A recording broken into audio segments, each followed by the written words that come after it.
Okay, first thing we do is turn the unit off. Off switch right here. Turn it off. Okay, I'm going to take the lid off.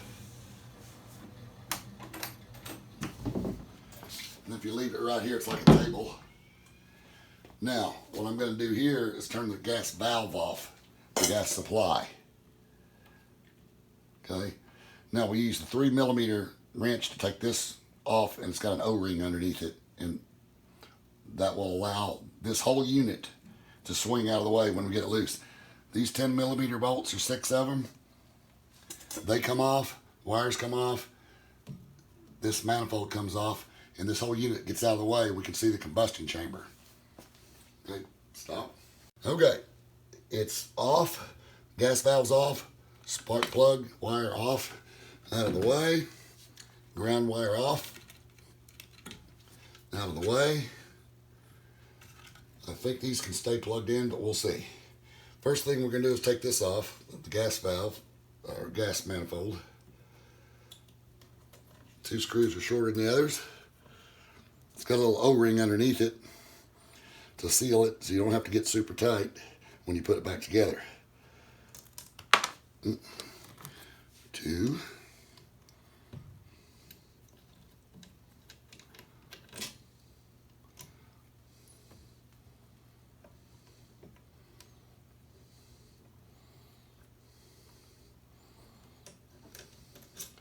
Okay, there's 4 screws. That's loose. This is the flame sensor. Take it off, set it out of the way. Then we're going to take these 6 screws, 6 bolts off. Now be careful not to break your spark plug.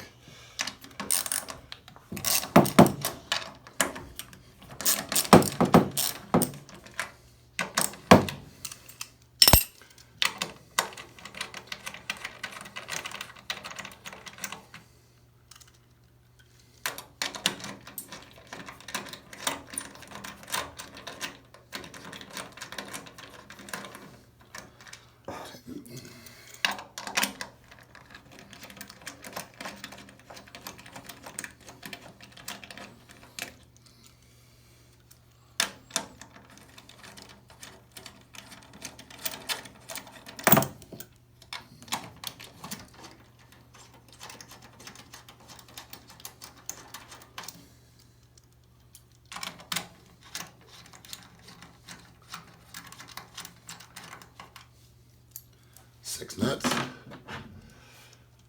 this unit should come off. Carefully spin it out of the way. And be careful not to mess this up. Now there's your spark. You got a little window in there you can see.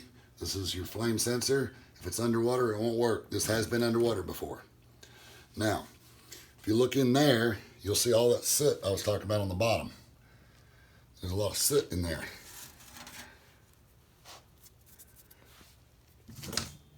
That's what we're going to get cleaned out, and that's what stops up the water, which is produced by burning the gas. The soot is produced and the water is produced, and if the water can't get out the tiny holes in the bottom, it fills up with water and it won't work anymore. And I've found that about every 2 years you need to clean that out. So that's what we're going to do next. Okay? The bulk of it out first.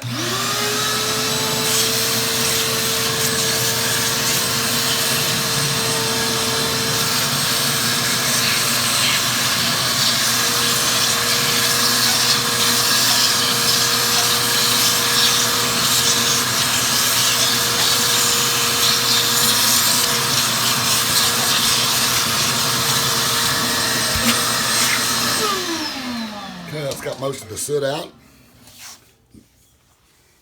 Then we're going to get some water. Okay, we've got about that much water, and we're going to put about half again as much, maybe a 2-to-1 CLR. You can read the instructions or whatever. It's not tremendously important. I'm going to take that and we're going to get that CLR up in there. We're going to be letting that soak.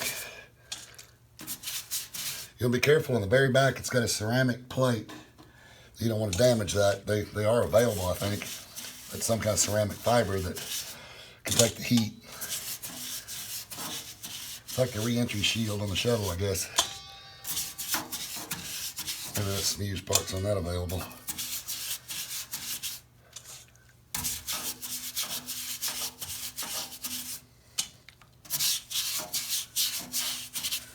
I'm getting all the rust and whatnot up.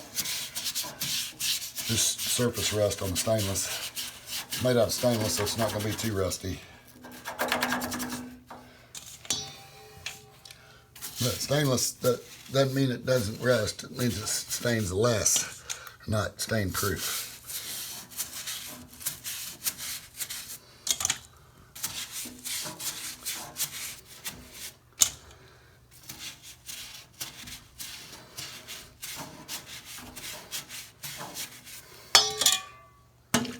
Now I'm putting some in there to see if it does drain, and it actually does. It'll come out here eventually in the drain. It'll eventually come out here. We'll see it come out there here after a while when we start rinsing it.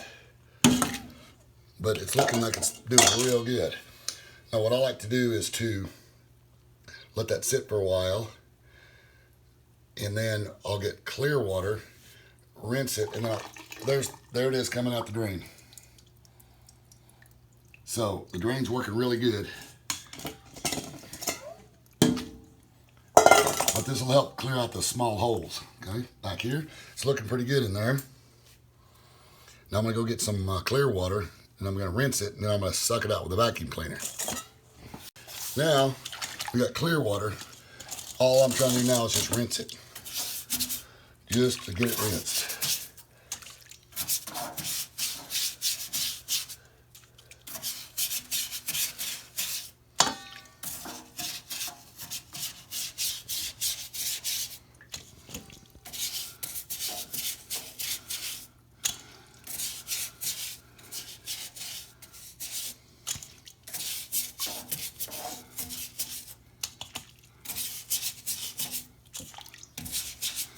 And most of our attention to the bottom half or bottom quarter of it is the most important area to make sure we pay attention to. That's draining really good. Must be getting some clean natural gas the last few months, or the last couple of years. Okay, just doing more rinsing.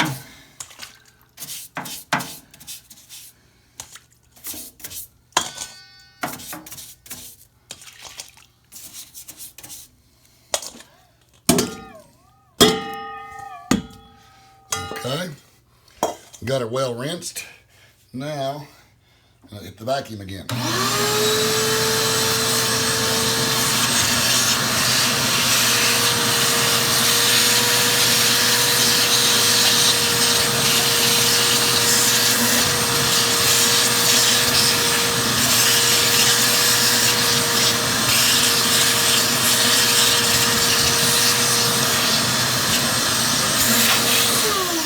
Okay, now I'm going to go around the back and I'm going to suck it out of the trap in the back. We'll have to get another angle on that.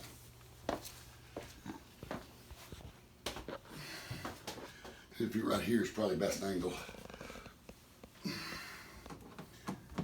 Okay, I'm going to take this screw out. I'm going to take that screw out, which takes this bracket off of it.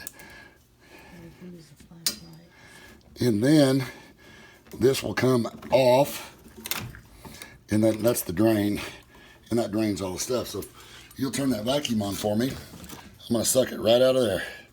Just reach over and turn that vacuum on.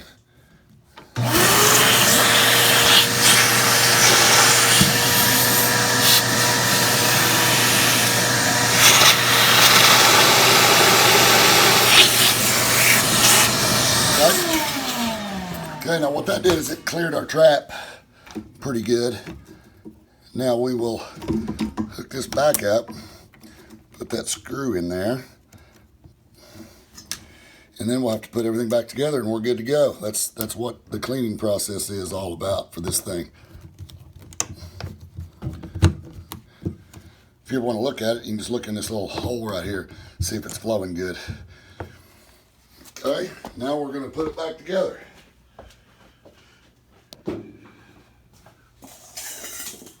Let's see, I got to clean the floor.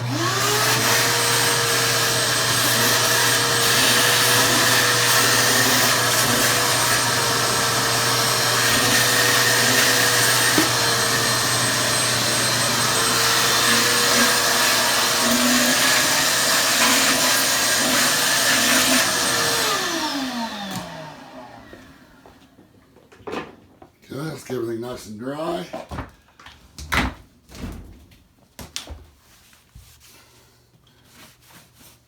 Clean that surface.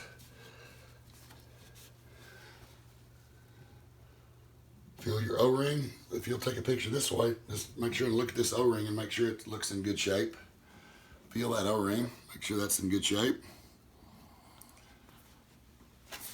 Okay, then we're going to take this unit, we're going to pivot it right back around, put it back on. Right through there.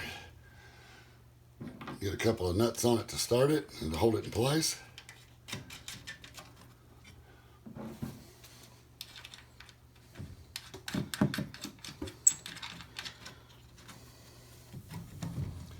And work it back in place.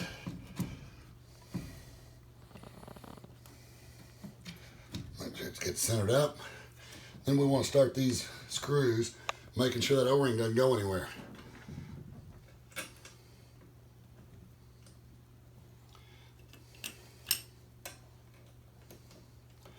And we do that while it's still loose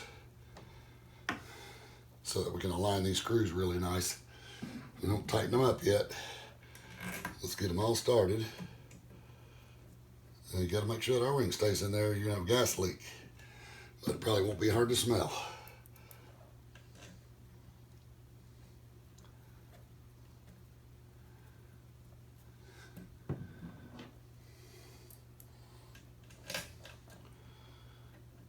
Okay, and these are all just snugged up, not tight.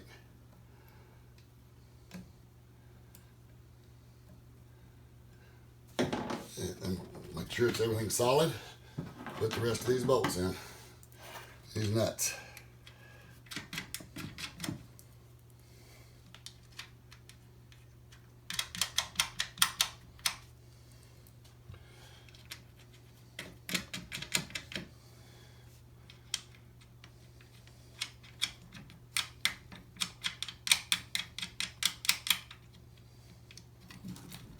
Okay, and all nice and finger tight.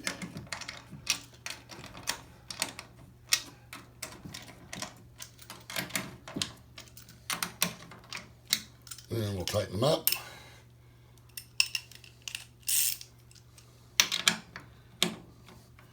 Just, you don't have to get carried away, just nice and snug, maybe 10 or 20 foot-pounds.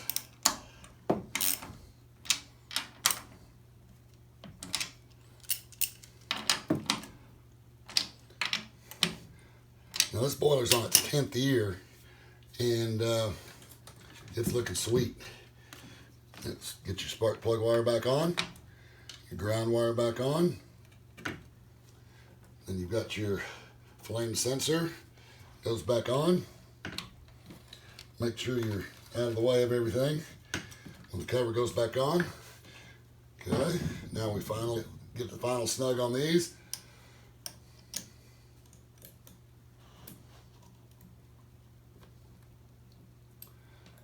See how I'm doing that? That's going to be plenty tight. Just what you can do with your fingers in this. And that's a 3mm. Those are 10mm nuts.